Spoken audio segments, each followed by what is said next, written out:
21শে জুলাই প্রস্তুতি কেমন দেখতে তার আগের দিন বিকেলে সরাসরি হ্যালো দেখছেন মমতা বন্দ্যোপাধ্যায় বিড়লা তারামণ্ডলের সামনে।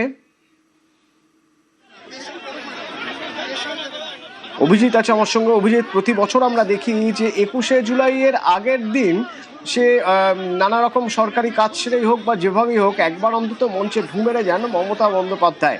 এবারও তার ব্যতিক্রম হলো না। ব্যতিক্রমী শুধু ছবিতে আগে যে পরিমাণ ভিড় দেখা যেত তার চারপাশে এখন আর সেই ভিড় নেই। ভিড়েরও ভাগ হয়, দুভাগ হয়ে গিয়েছে সে ভিড়। নিঃসন্দেহে বলা যেতে পারে অতনু, অন্যান্যবার 21 জুলাইয়ের যে উন্মাদনা, যে কর্মী সমর্থকদের যে আবেগ থাকতো এবার অনেকটাই বিভক্ত। এবং এবার এই বিড়লা তারামণ্ডলের সামনে একাডেমি অফ ফাইন আর্টসের সামনে যে মঞ্চ করা হয়েছে সেখানে মমতা বন্দ্যোপাধ্যায় এসেছেন।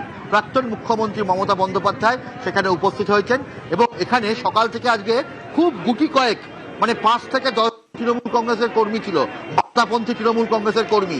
বৈশ্যানব চট্টোপাধ্যায় একমাত্র মঞ্চ দেখছিলেন এবং বেলা যত গড়ালো ধীরে ধীরে নয়না বন্দ্যোপাধ্যায় থেকে শুরু করে কুণাল ঘোষ দোলা উপস্থিত হলেন এবং তার পর মুহূর্তেই দেখা গেল প্রাক্তন মুখ্যমন্ত্রী মমতা বন্দ্যোপাধ্যায় তৃণমূল কংগ্রেসের মমতাপন্থী তৃণমূল কংগ্রেসের পক্ষে মমতা বন্দ্যোপাধ্যায় তিনি এই শহীদ স্মরণে তিনি এই মঞ্চ পরিদর্শন করতে এসেছেন এবং এখনো এখানে যে তৃণমূল কংগ্রেসের কর্মী সমর্থকদের ভিড়, তবে দেখতে পাচ্ছি যে একটা উচ্ছৃঙ্খল পরিস্থিতি, কারণ এখানে অন্যদিকে যে কর্মী সমর্থকরা রয়েছে তাদের মধ্যে একটা অদ্ভুত টাসেল এবং মমতা বন্দ্যোপাধ্যায়কে এই মুহূর্তে মঞ্চের একদম কোনায় একটি জায়গায় বসানো হয়েছে, কারণ যে কোনো মুহূর্তে সমস্যার সৃষ্টি হতে পারত।